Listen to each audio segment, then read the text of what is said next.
Hey man, say man, it's the one and only Jamaica man back at it again with a quick break to four honorably and precisely for the namesake that wore that number before us, if you will. At this time, we want to stay on our grind. We thank you for watching each and every episode thus far. And if you have participated in any of our particular channels that we have here at ISM with Eat Sleep Blitz, with Thoughts by Ty's personal channel, as we look to move forward into the basketball season, this will be an ample opportunity to reach out to Thoughts by Ty to add on to his personal Thoughts by Ty podcast. He just dropped one fairly recently, and it's a very capsule catalog version of what you see from football, but it shows his diversity in all realms of life. You can check that out on Anchor and Eat Sleep Blitz on Spotify. We have a lot to cover today. Not that much time to cover it, but I'll go over the basis of what has been the conclusion of the high school basketball season officially with the Jordan Brand Classic. Sidwell Friends are the champions of the Girls Basketball Invitational, which played after Geico, and it capsules the best women's high school teams in the country, if you will. Then we'll touch bases on the Jordan Brand Classic, as that was the last men's game of the season, and kind of like round up where they may have placed said rankings for said players once and for all. After that, we're going to touch on the draft. That will be the WNBA draft that has happened in the last 2 weeks as well, and I'll show you exactly how I feel about a particular team that stood out to me.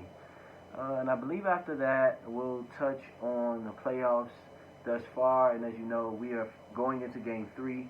Just know the series aren't made in the NBA until the third game. A team has to win on a roll, which gives one team kind of like energy to be cautious, to be like, well, we need to take this serious. And a team that's been focused can only win on a roll. So a lot has happened, but I made sure we had enough to be able to focus it here. But before I go forward, just want to shout out Higher Living, 709 South Olive, for the shirt by way of Freak 40er. That is Freak, F-R-E-A-K, 4-tier, F-O-R-T-I-E-R 240, for the complimentary shirt from the closest place that I would say to the corner store that I've seen in my time here in Los Angeles, and I appreciate them for their positive energy. It was a holiday yesterday, so we were able to just congregate and build, and as an offering, they allowed me to wear this, and I thought I'll promote them as well, because this is a natural exchange. So exchange with them when you're in Los Angeles, downtown Los Angeles, 709 South Olive, Higher Living. And you can follow them on Facebook, Higher Living Smoke Shop and Vapes. Here we go. So Kiki Rice, like I said, and Silver Friends, they played DeSoto High School. I think that's DeSoto, Texas. And she led her team, as she usually does. This is before she went into it, but it rounded out as far as being televised around the same time. So she did this. I think she did McDonald's, then went to the Girls Basketball Invitation, and then finished up at the Jordan Classic. So that's how that story is flowing. You haven't missed anything with basketball as far as the professional ranks are concerned. I didn't want to hold your attention too long with that, because it is so difficult to hold someone's attention throughout the end of the playoffs. This part of the season is why many people feel like they should shorten the games.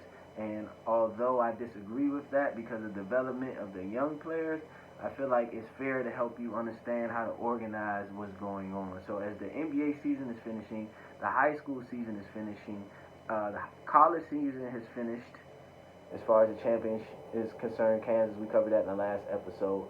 But in this particular case, the best high school, the women high school teams in the country they competed against each other in the Girls Basketball Invitational. Sidwell Friends, from defense, stout close basket making. Sometimes Kiki got her ability to go in space, but she's ready for the college game, so it was fairly what you will see next year. Won't get a lot of opportunities unless you're in a fast break, but because of their rebounding and the fact that they take very good shots, that's one thing I noticed about Sidwell Friends this entire season. They play defense, they will match your intensity, but they will take great shots, most likely open shots. So congratulations for them. They are as far as everyone that's not in Geico, the best women's team in the country. Jordan Brand Classic, I felt like this particular game was better than McDonald's, unpopular opinion. Check that out, my podcast on Anchor as well as Spotify. It felt smoother. The Jordan Brand Classic felt smoother in the sense that a lot of these players, and sometimes what Jordan does, he takes some players that may have not made the McDonald's All-American game and put them there. Like, I don't recall seeing Kyle Flipkowski, I think it's flip something ski. No disrespect to him. I saw more Derek Lively, and I told you how I felt about him in the last episode. He really didn't move the needle. He definitely was there. Dylan Mitchell, and most importantly, Nick Smith Jr., the point guard for Kansas.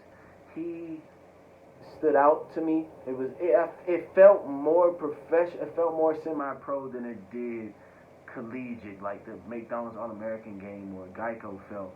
This Jordan Brand Classic is probably a space of its own, and rightfully so, because of how Michael Jordan has built the stature in the game. And you're not expecting for someone of that namesake to just have casual things that's accessible to everyone. So I felt like it was a little more professionalism. But Kyle Flipkowski, from Duke, if that's not your last name, I will get it right, but I'm just learning you. You introduce yourself to me as arguably a better player than Derek Lively for me, because you have more complete offensively basketball-related skills, where he may be a better athlete. I feel like you both will be twin towers. I would love to see that. I think you need to play the four, though, Kyle. Derek, from what I saw, was what I saw before in the athletic up and down forward. I respect the #1 ranking and all. I just wish I could see more. Maybe that's because I saw you late, but I went back and I watched you from 8th grade to now. It's just still like, you really don't jump out, but next year you're going to have no choice. Put up or shut up type of situation. But Nick Smith Jr. gives me a showcase of Quincy Doobie. You have to really know who. He played at Rutgers. He was one of the people besides Aubrey Lotta that was shooting the ball from very, very deep parking lot ranges, as you can say. Now, many people will credit Steph Curry for what he has naturalized, but if you really have watched basketball, long-range shooters, Quincy Doobie, Aubrey Lotta, J.J. Redick to an extent, because J.J. was in motion, were one of the 3 best long-range shooters. I'm stepping 2 feet into a half court, I'm going to let this rip, and you're not going to be able to do anything. It's a part of our offense. Caitlin, I call her Caitlin Curry. She does it naturally now. The more natural, like Steph Curry. But Aubrey Lotta was the one that, I wouldn't say invented that, but made it what it was. But Nick Smith showed me that he is ready for the professional level. He's at Arkansas, and he's going to set that table. I don't know. Oh, they had my guy from Gonzaga that was there. I can't remember his name because I wasn't thinking about it. He had transferred from Miami. I'll tag him in this video. Transferred from Miami. He was at Arkansas. I got into a debate about his viability as a pro. But he played at Gonzaga, D.C., went to Miami, and I believe finished up at Arkansas or has another year eligibility. I'm not sure. Anyway, no guards need to be in his way because he has what you need from the 2-guard position, where he flashes Allen Houston at times off the ball, but he's so quick. And I think what I heard jump out to me as I watched Jordan Brand was that he was a dog. Not from what I heard, from just the fact that you have certain players that want to take control of the game, and he was definitely that. Him and Dylan Mitchell, like I said, my guy, Dylan Mitchell, high flyer. I defined him last video, but he's going to Texas, and as I said, questions were asked. Can he actually create his own shot like you would see in a Jarris Walker headed to, I believe, I heard Houston, but I'm not sure where he is. I think that changed fairly recent. But Jordan Brand was a higher quality, and I understand why they did it. Like, I don't know if the casual fan would see that as far as the end of the season basketball amateur ranks are concerned, if you will, or pro-amateur ranks for real now, seriously. You have McDonald's, Flash, all the promotion and marketing allow you to see who the best is. And then Jordan Brand allows you then you got Nike Hoop Summit, introduces the international aspect. So you have McDonald's, Nike Hoop Summit, and then you had Jordan Brand. I think that made sense because this was probably the best of the three, where you had Nike Hoop Summit, it gets serious, and you're like, okay, these guys can play. And players that play throughout it all have the anticipation of being able to transition to the professional ranks. Jordan Walsh, my man showed up. That NIL check, that thing moving and grooving, huh? My man had 2 baguettes on his neck, just chilling. He had the hat with the do-rag on. I don't know about that. He looked like Charlie Villanueva's little brother. But, he's one of the best players in the country. I think he's number 15 in Bleacher Report. That's the one I follow, if you will. But, the game has grown so much that you have players that are in high school that know their status as a hooper, socio-politically, and they play it so well. Nick Smith is like that hard working. He might be that one that you can't pass up like Derek Whitehead as far as professionalism is concerned. Jordan Walsh is more flash. Keon Tay George is like that special type player that will be something, but it's more amateur than it is people know where they are in this situation or business of basketball, and Jordan knows how to pick players. It was a great game, I would say. And Dylan Mitchell, congratulations. Nick Smith Jr., congratulations. It was very well done, and it was worth watching. Shout out to Kiki Rice, too.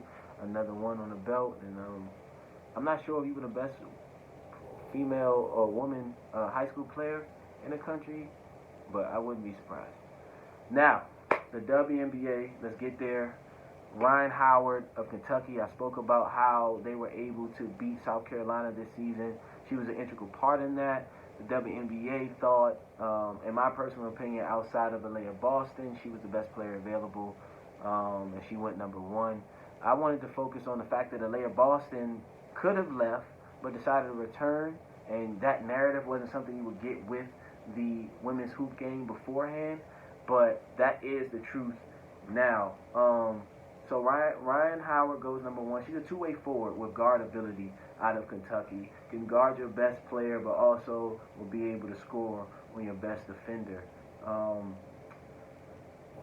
My favorite team, though, would be the Indiana Fever. Not necessarily as a fan, but I was just going through it. I watched it several times, and I went through it, and Indiana stood out because they made their roster bigger, stronger, grittier, and skilled, most importantly. I believe they started with Alicia Smith. She's a big forward out of Baylor.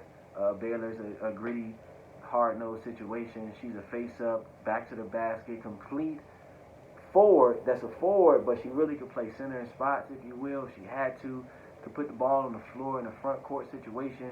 And she is, according to the Winsider, in conversations to win this upcoming summer's Rookie of the Year. And if you have noticed, the NBA is finishing up in June. Then the WNBA starts after college and high school are complete. So it's literally a whole year where you technically aren't missing basketball. And that's how it is conditioned for you to watch. In anticipation for what's happening this summer, the WNBA draft has happened. Ryan Howard went number 1.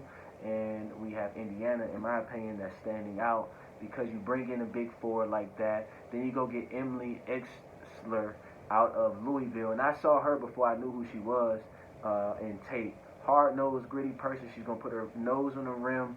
She has that Bill Laimbeer-esque attention to detail, Rebecca Lobo attention to detail, get that nose on the rim, get the ball, but she is a playmaking face-up perimeter forward. I wouldn't put her on the 3, but she could definitely do the 3 things at the 4, and that is a perfect compliment to somebody that can be a 4 and a 5. So they're bringing in versatility. I was like, okay, interesting. Didn't necessarily go Twin Towers, but you technically did. You went small ball, big towers. And you really don't see that yet in the NBA. The W always is a step ahead, so you got to give them the credit there. But remember this name? Lexi Hull of the Hull Twins of Stanford. She got drafted to Indiana, too. She's projected to play the shooting guard position, and she's a small forward that can play the 4, right, with her sister. But you want her at the 2. They're not sure if she can create, but with that nucleus that they're bringing in with Alicia and Emily, You bring in Lexi, then you add that ability to be tall, physical, imposing, rebounding, and skilled. Because she can play the two because she can shoot lights out. Her IQ is off the charts. But it's not necessarily, okay, I can create my own shot. Well, not yet. But the one that took they also drafted Queen Ngoma out of Baylor as well, which was the center that played with Nylisha, so they could be versatile as well. But she projects out as a center, but she's going at you. She's going at you. But the one that stood out to me the most was my favorite point guard in the women's game, outside of Paige being a two guard, is Destiny Henderson. Now, she was projected to go 6 to Indiana, but they made the right decision because they got a higher pick, so they made a better selection. Not saying that she's better, but in that position for what you would need, Indiana went big, but they still got Destiny at 20. So you got Destiny, can do all the dribbling for Lexi right now, right? You got the anchor and queen, Egbo. I think that's how you pronounce the name. Egbo, or Boa. Let's just go with there. And then you have Emily that can play power forward, but she's a 3. Swing, swing, swing. That's what it sounds like. Penetrate, kick. Like, I'm seeing it already coming together. But Nylisha is the person that sets that table. And they really did their thing in that draft. So this summer I'll be checking out what they have going on. And on top of that, Amisha Williams out of HBCU. They took her, and that's the icing on the cake. So she is going to be able to push Nylisha and get minutes possibly next season. So they, with nothing, because they wasn't winning a lot of games previously, put themselves in a position to stack themselves with at least, 5 players that could be a part of their rotation. So I'm checking that out. Let's finish strong.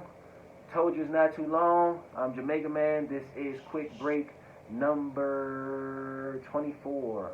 And we're in the NBA. Right away, the best first round matchup for me would be Minnesota-Memphis. Minnesota came into Memphis game 1, punched them in the mouth.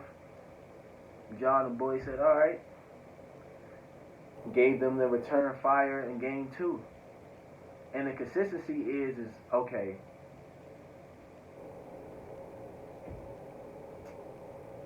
It's really going to, this series is going to be won in the secondary break or the break in general, right? I don't think Memphis has enough half-court creators to be able to slow the game down. And in game 1, you saw that when they had to do that to an extent, and Ja had to create over and over again, it wasn't substantial enough to be able to compete with the role players that were scoring with Anthony Edwards and Karl Anthony Towns game 1. They fixed that. Minnesota went away from that in game 2, giving Anthony a ball. But no matter what, Minnesota needs to feed Karl Anthony Towns, and I don't think they did it in game 2. That was a part of game 1 strategy. Memphis was playing their game. They moved the ball. Game 1, they kept Steven as a starter. Game 2, Steve got in foul trouble, so they were able to play Xavier Tillman and Brandon Clark, which aren't necessarily bigs, but you want mobile bigs in that situation where you're really not going to win a game or impact the game in the half court. Neither would the Timberwolves, because Karl doesn't want to post up, so he's not necessarily going to take your space. He's going to right block extend you, or short corner extend you to be able to make that post. But he's been unstoppable. His IQ is being challenged. Situations trying to stay engaged in that, but you want to see that. In my perfect scouting world, I would want Anthony Edwards to be focusing on Ja Morant more than I would want D'Lo to be anywhere near that. I'm switching him off of being attacked by Ja. They're going to try to get the switch to get him to do that, of course, but Anthony Edwards and Patrick Beverley need to take that assignment and make Dylan Brooks, Desmond Bane really be those guys, and then make D'Lo guard one of them and make him step up in that way, because realistically your supporting cast may win you 1 or 2 games, but you need those 1 or 2 games. Your stars can win you 2 to 3, maybe 4, depending on who that person is, and that's what's going to come out down to in this.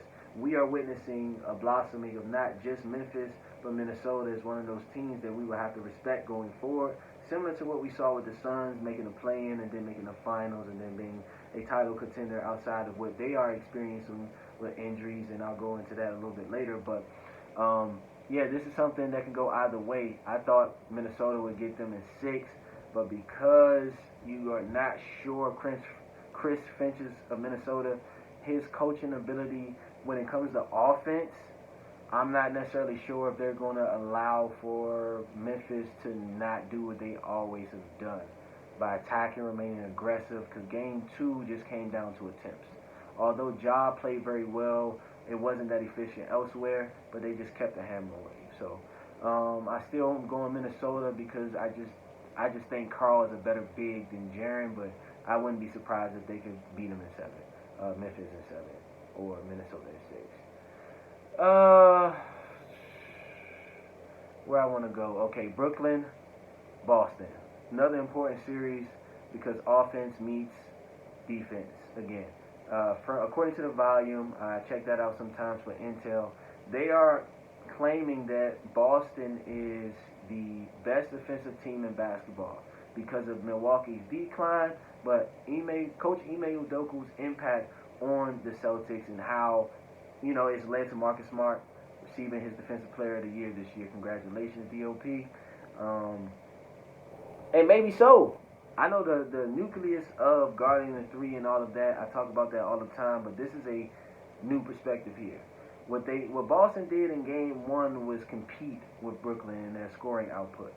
In game 2, they made it their defensive priority to take the ball out of Kevin Durant's hands and never really give him an opportunity to win and allowing the supporting cast to win. That is something that happens in playoff basketball for sure, but I don't necessarily know if that is sustainable. But according to what they were able to do, and some narratives are saying that was KD getting shut down. If you put 2 players on 1 player and you say that that's shutting them down, then I think that would be a little erroneous because you stopped him. Yes, you stopped him, but you didn't shut Kevin Durant down. He still finished with 25. He had 18 free throws, so he knows how to score. The issue is with Steve Nash on the Brooklyn side of things, for me and from what I saw at the volume is, well, is this playbook diverse? And they mentioned on the volume the fact that maybe it can't be because these players want to score and have ISO impact on the game. That's cool and all, but can we naturally feel that they don't have areas on the floor to score? And I think that's where, okay, you can't just say that a coach is there to manage personalities. Because in Boston, what I do notice is that if you have Brad Stevens, the offensive guru, go into the coach's box as the GM now, hypothetically, using football to describe basketball, but you have a defensive-minded coach on the field in that defensive coordinator situation where the offense is still the same. But you forget that Boston's been successful as far as playoffs for a very long time. Now, they have not won a championship, but neither has Portland, and you don't disrespect them outside of them rebuilding this year. Boston has been adding away, adding players, taking players out, trying to perfect and get through this third wall of being competitive and winning in the playoffs. Now, can Steve Nash figure out where to get his players the most impact? Well, if you don't want to draw plays or sets in the half court because everyone's switching, I feel like they need to focus more on the secondary break. If you focus on the secondary break, that allows for Kyrie to have the ball in his hand, that allows for Bruce Brown to get out and run, but KD could be that person that is either trailing in the middle or the first big down, if you will, in that hypothetical situation to his spot, to not have to worry about dribbling, but worrying about getting to a spot and catching. And from that point, movement in the secondary break could still be happening while Kyrie is getting up the floor.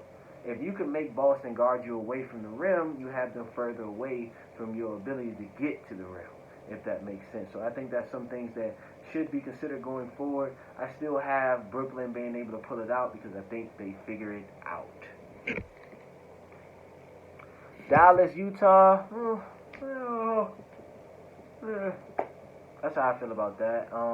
Luka's down. I don't think Luka should play. Gobert had a terrible game 2. I think this team is who they are, and they have been.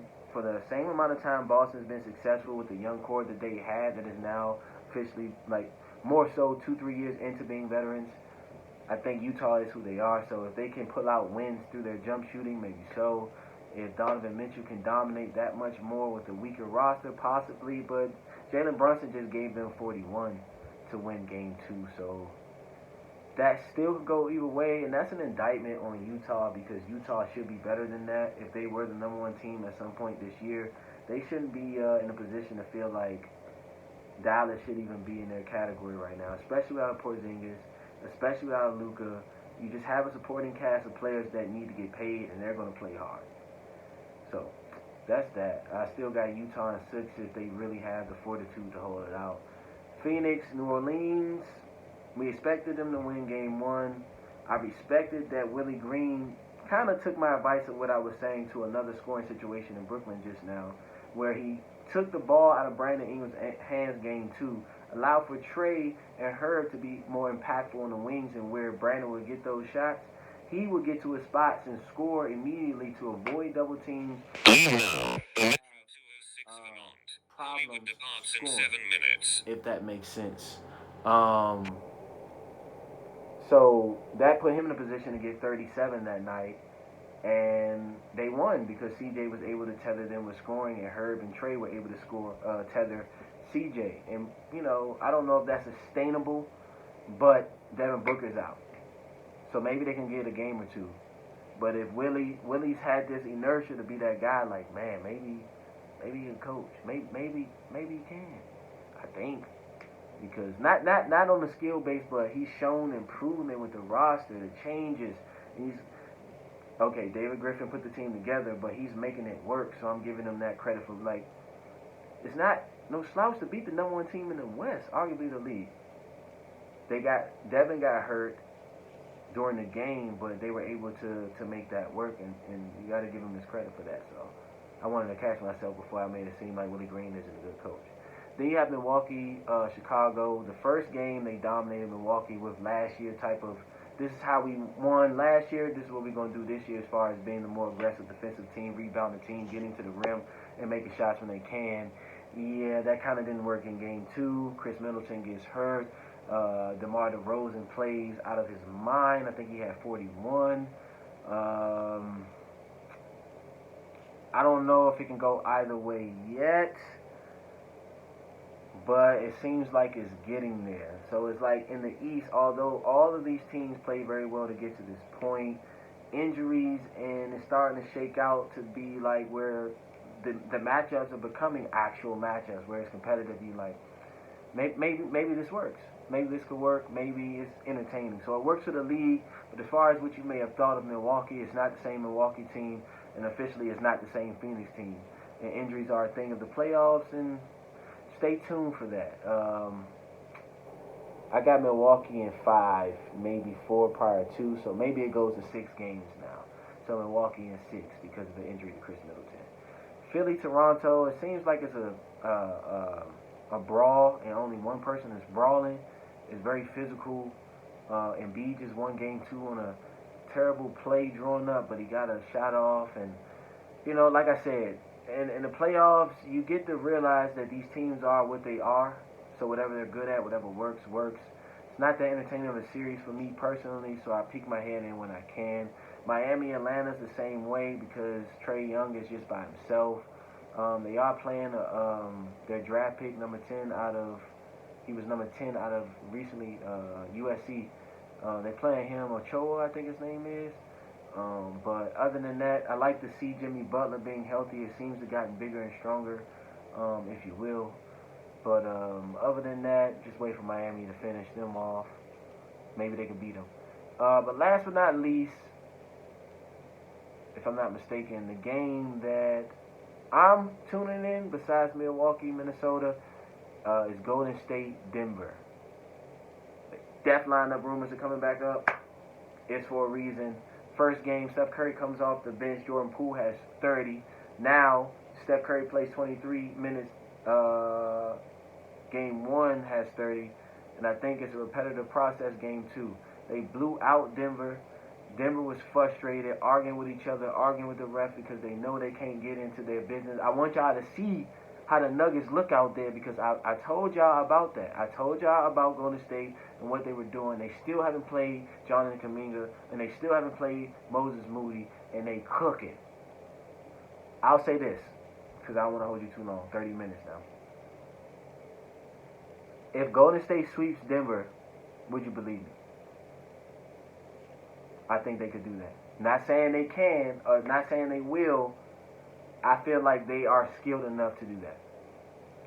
Nevertheless, that was my best. Hope you are as well. As you can tell, we are at the end of QB24, my friend, and I want to leave you with a quote.